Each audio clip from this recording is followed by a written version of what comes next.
দিনগুলো তো ভালো থাকার কোনো কারণ নাই। ১ম ১ মাস অনেক কষ্ট করেছি। কারণ তখন ডিভিশন পাইনি এবং আমাকে আদালত ডিভিশন দিয়েছিল আমাকে যেদিন গ্রেপ্তার আ কারাগারে নিয়ে যাচ্ছে সেদিনই।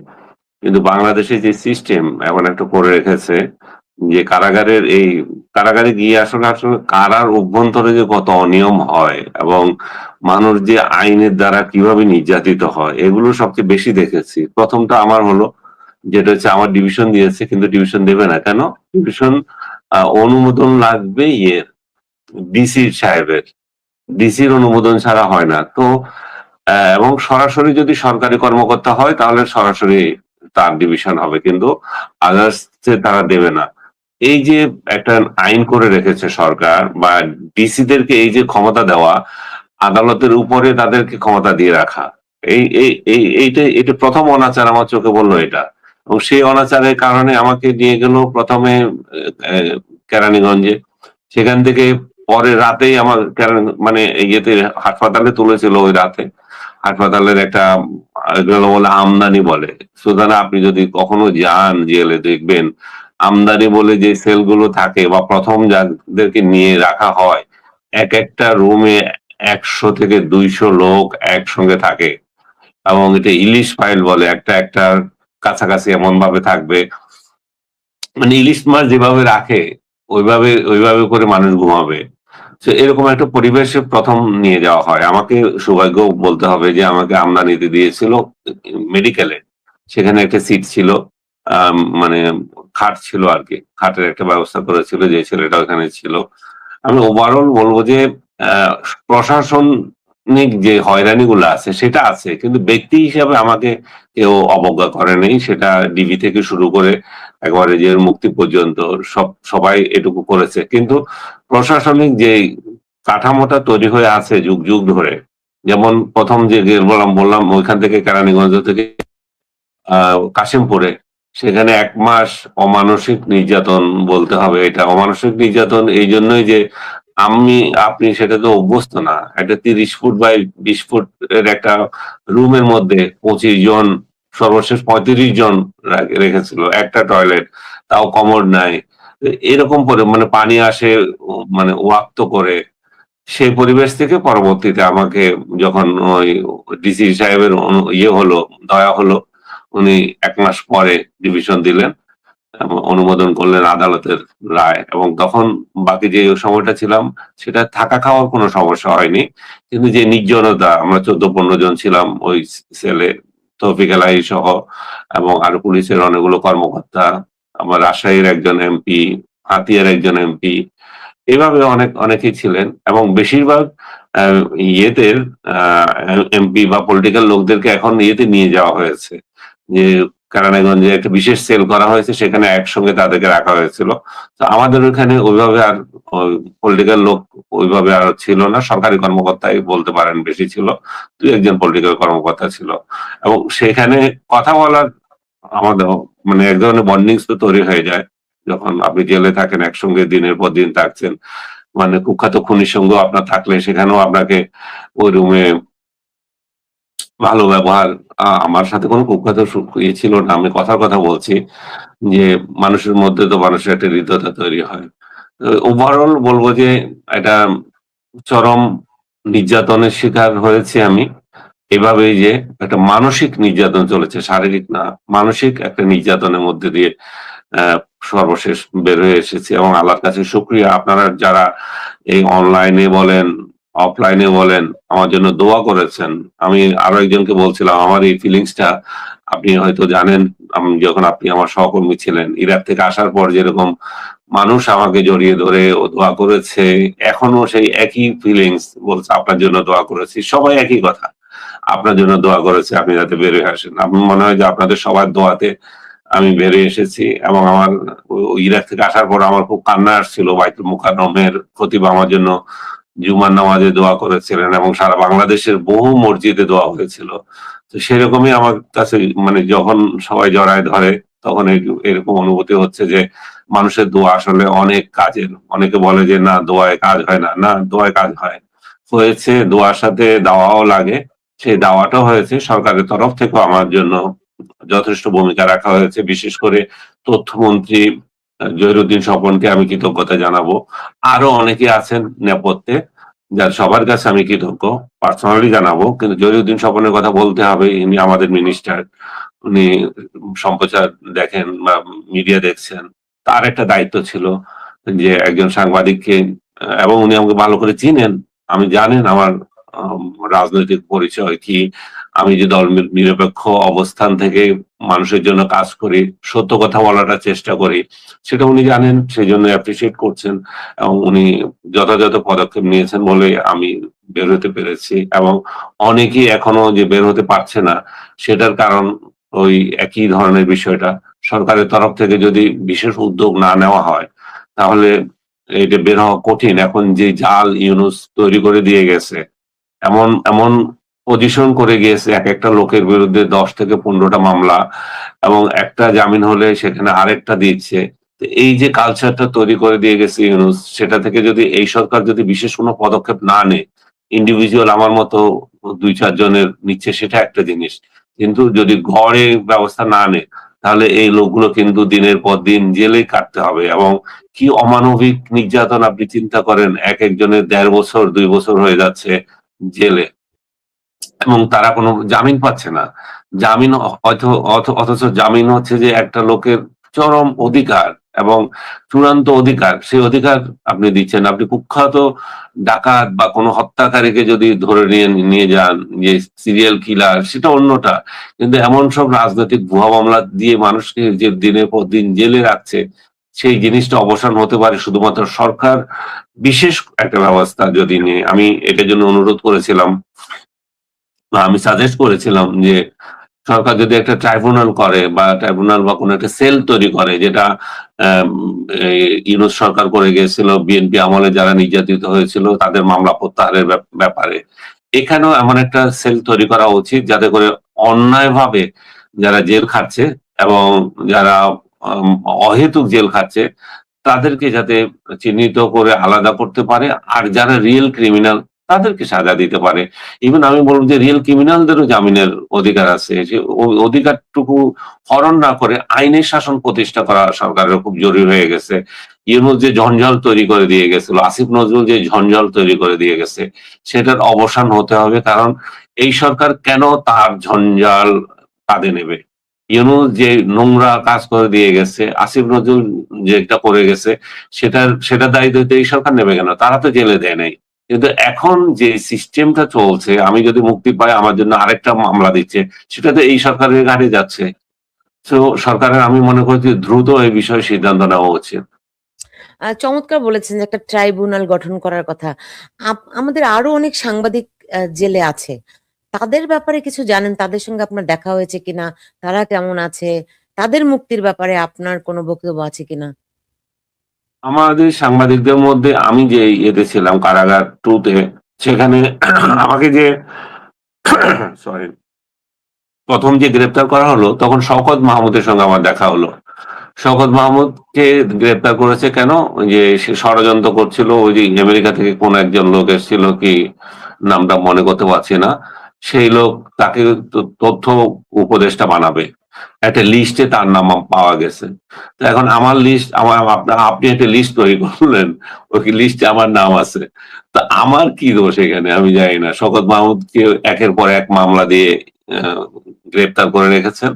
উনার সাথে আমার ট্রাইব্যুনালের ইয়েতে দেখা হলো, ওই যে রিমান্ডে দেখা হয়েছিল যখন আমাকে ডিবি অফিসে নেওয়া হয়েছিল।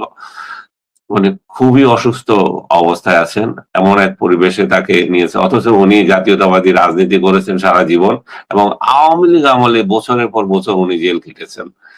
তারপরে জেলে যখন গেলাম তখন আর কেরানীগঞ্জে তো আমার রাখাই হয়নি। পরের দিন আমাকে ঈদে কাশিমপুরে নিয়ে গেল। কাশিমপুরে আমার সঙ্গে গিয়েছেন আরেকজন সাংবাদিক, দুররানি বলে এক সাংবাদিক আছেন, যে নওরোজ পত্রিকার সম্পাদক। তাকে আসিফ নজরুলের এক কর্মকর্তা তার ভাষ্য অনুযায়ী যে আইন মন্ত্রণালয়ে তার বিরুদ্ধে ২ টা রিপোর্ট করেছিলেন, সেই জন্য তাকে ২ টা ভুয়া মামলা দিয়েছে। একই দিন সে ক্রাইম করেছে ঢাকা এবং গাজীপুর। এই অবস্থা। উনিও জেলে আছেন। উনার দুই মামলায় সম্ভবত জামিন হয়ে গেছে। হয়তো বের হয়ে যাবেন যদি সরকারের তরফ থেকে আবার উল্টা কোনো ইয়ে না দেয়। আরেকজন দেখা হয়েছিল আজহার আলী সরকার। সেও জাতীয়তাবাদী সাংবাদিক। তার বিরুদ্ধেও ওই একই ধরনের অভিযোগ শওকত মাহমুদকে যেটা দিয়েছিল ওইটাই। সে সে নাকি রাষ্ট্রপতি, সে আমাকে যেটা বলল, এই যে 111 এর সময় সে রাষ্ট্রপতির সঙ্গে দেখা করেছিল। হ্যাঁ? রাষ্ট্রপতির সাথে কেন দেখা করেছিল? রাষ্ট্রপতির সাথে দেখা করে সরকার হটানোর জন্য নাকি তার প্ল্যান ছিল। আজহার আলী সরকার যে মানের সাংবাদিক, আজহার মাইন্ড করবে না। আমাদের মানে কনিষ্ঠ রিপোর্টার ছিল সে। যে সে কি করে একটা সরকার ফেলে দেওয়ার ষড়যন্ত্র করতে পারে, তাও রাষ্ট্রপতিকে মিলিয়ে। যে রাষ্ট্রপতি নিজেই পুরো সময় ধরে বন্দী হয়েছিলেন বঙ্গভবনে। তো এই ধরনের ভুয়া মামলাগুলো অনেকগুলো আছে। আর আলোচিত আর ২-৩ জন সাংবাদিক যেটা আছে, যে মোজাম্মেল বাবু, শ্যামল দত্ত, শাকিল, রূপা, মহিলাদের ওইখানে আছে আরেকটা ছেলে। মহিলাদের জন্য কারাগার যেটা সেখানে আছে।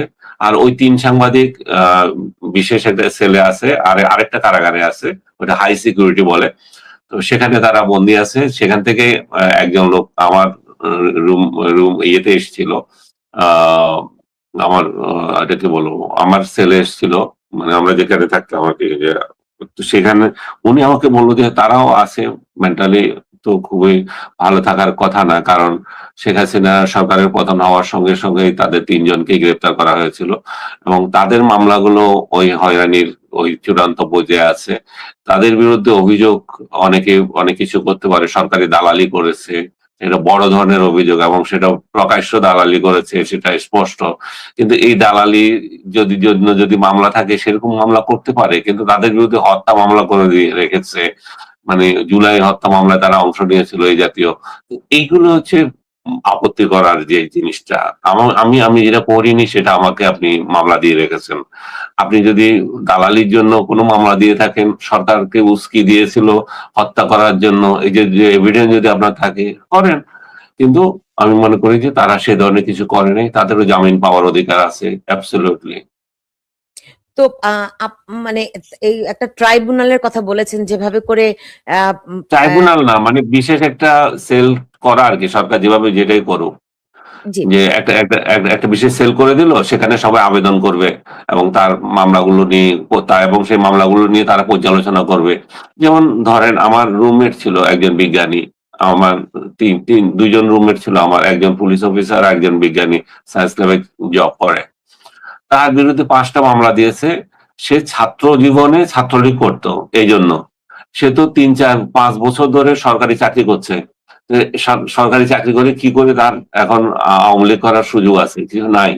কিন্তু তার ২০১৪ সালের স্ট্যাটাস দিয়ে তাকে বলছে যে সে সরকারের বিরুদ্ধে কর্মকাণ্ড করছে। এই ২০১৪ সালে, বুঝে দেখেন।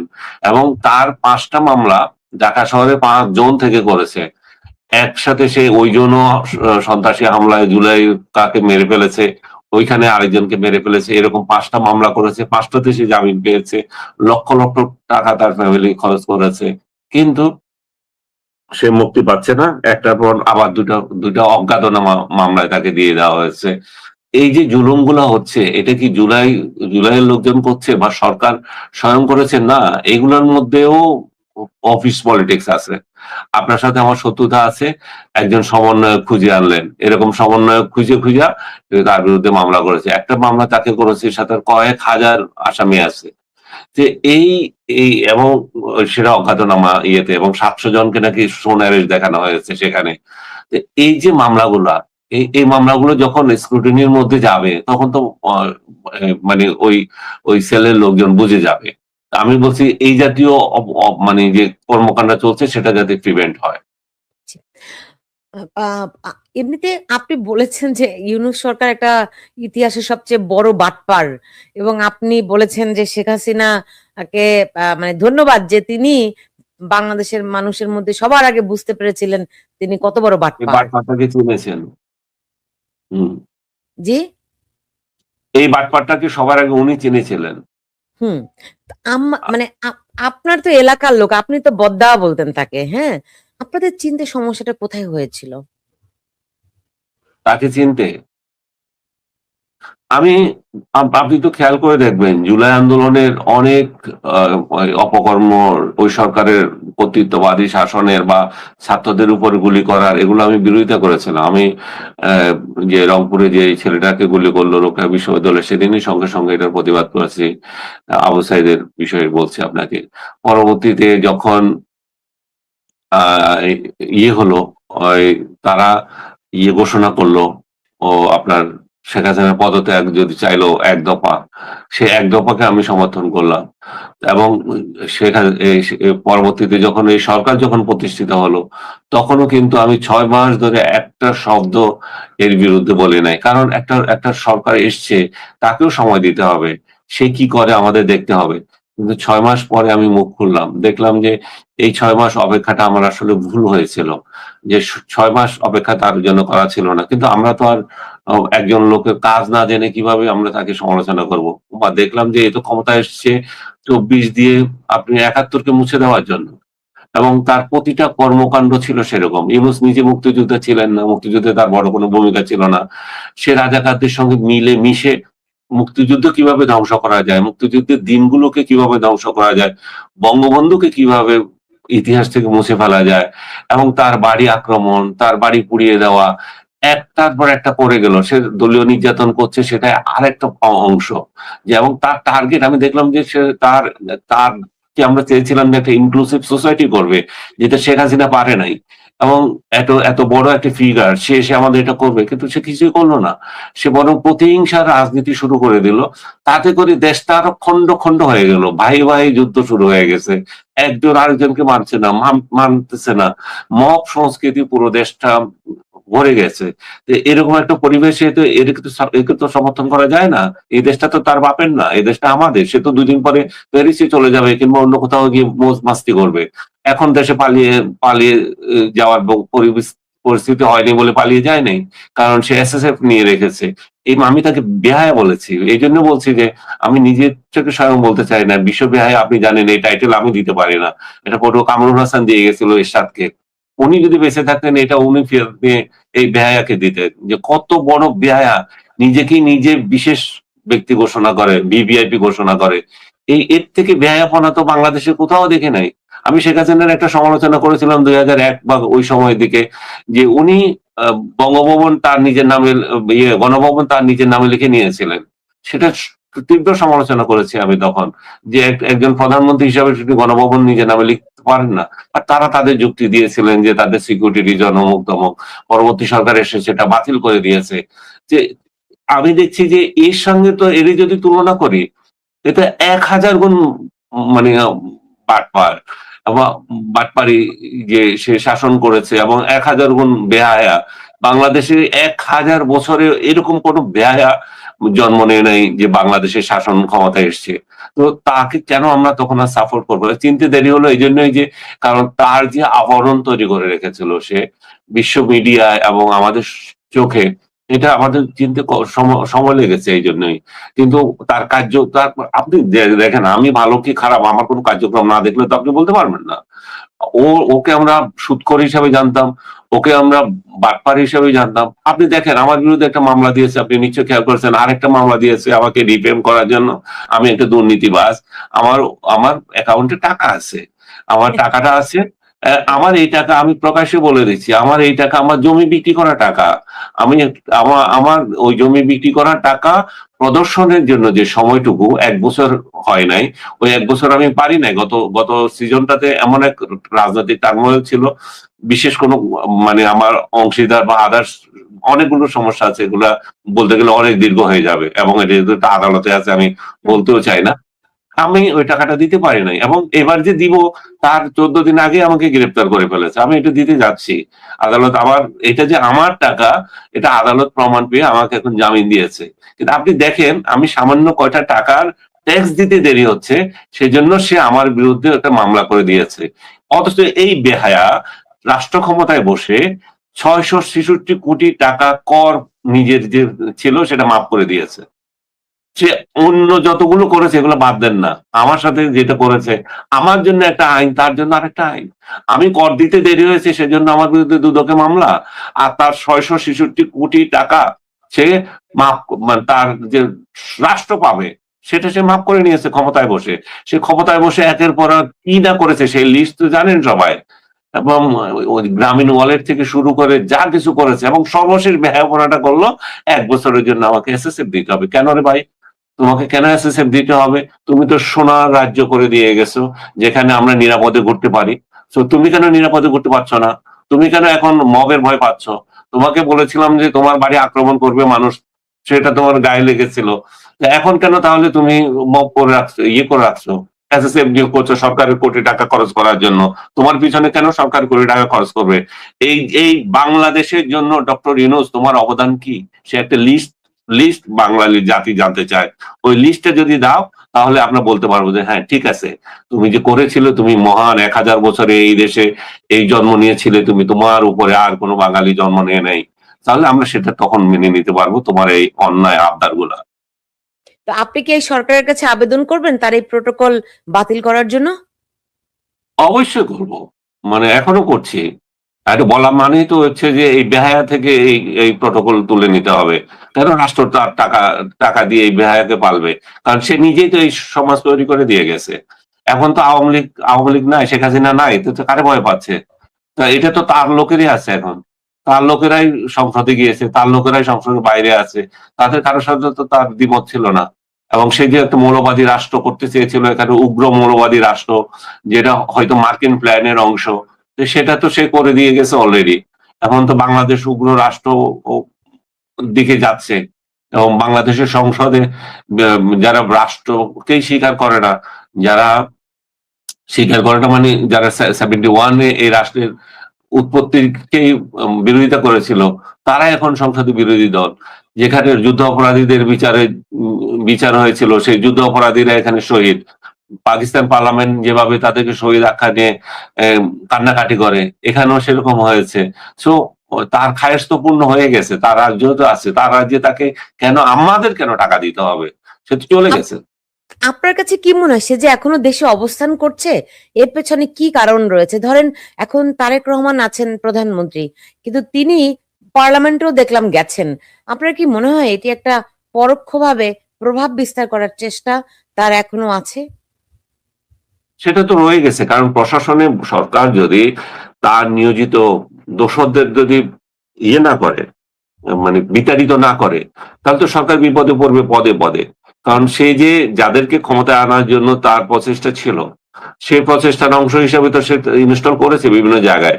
তো সরকার এগুলা যদি ঠিক না করে তাহলে এই সরকারের বড় ধরনের একটা সমস্যা হবে। তো সরকার এই এই জামাত যে একটা গুপ্ত রাজনৈতিক দল অভিযোগ করা হতো যে গুপ্ত রাজনীতি করে, যে এই গুপ্ত রাজনীতি তারা আওয়ামী লীগের মধ্যে ঢুকে করেছিল, সেটা আমরা জানি সবাই, এটা নতুন করে বলার কিছু নাই। ছাত্রলীগের মধ্যে করেছিল, তারা যে এখন বিএনপির মধ্যে করছে না তার গ্যারান্টি কোথায়?